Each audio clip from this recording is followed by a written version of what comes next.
Unlisted shares కొనడానికి మీరైతే ఇష్టపడుతున్నారు, కానీ అన్లిస్టెడ్ షేర్స్ ఎక్కడ కొనాలి? ఆన్లైన్లో అయితే అస్సలు కొనకండి. ఆన్లైన్లో కొనడం వల్ల ఏమవుతుందంటే మీకు ట్రస్ట్ వాళ్ళు ఎవరో తెలియదు కాబట్టి మీరు పంపించిన మనీకి షేర్స్ వస్తాయో రావో కూడా తెలియదు.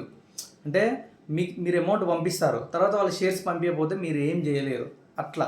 అట్లా ఉంటుంది. ఇంకొకటి ఏముంటుంది, ఆ షేర్స్ని మళ్ళీ మీ డిమాట్ అకౌంట్కి, ఒకవేళ మీకు ట్రస్టెడ్ ప్లాట్ఫామ్ ఇది ఆన్లైన్లో ఉంది, సో ఇందులో కొంత పర్టికులర్ ప్లాట్ఫామ్లో కొంత అంటే ఆ షేర్స్ ఒకవేళ లిస్టెడ్ కాలేదనుకో, మీకు సమయానికి డబ్బులు అవసరం ఉన్నాయి. అప్పుడు మీరు ఆ షేర్స్ని అమ్మడానికి ఏం చేస్తారు, మళ్ళీ సెల్ చేయాలంటే వాళ్ళు పట్టించుకోరు, అసలు మీ ఫోన్ కూడా లిఫ్ట్ చేయరు.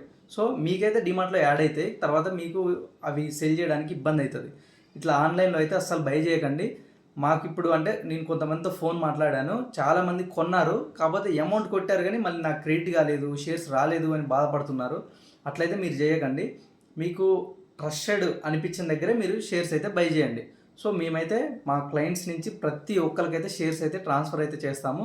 మా బిజినెస్ అంతా కూడా ట్రాన్స్పరెన్సీ ఉంటుంది. ఇది ఒక్కటి కాదు, మేము చేసేది చాలా చాలా ఉన్నాయి కాబట్టి మీకు అట్లేమి ఉండదు. సో మా దగ్గర అయితే బై చేయొచ్చు మీరు హ్యాపీగా. షేర్స్ కావాలంటే, అన్లిస్టెడ్ షేర్స్ కావాలంటే మీకు ట్రస్టెడ్ అనిపించిన దగ్గర మాత్రమే బై చేయండి. మీరు డబ్బులు కొట్టి మోసపోకండి. Thank you.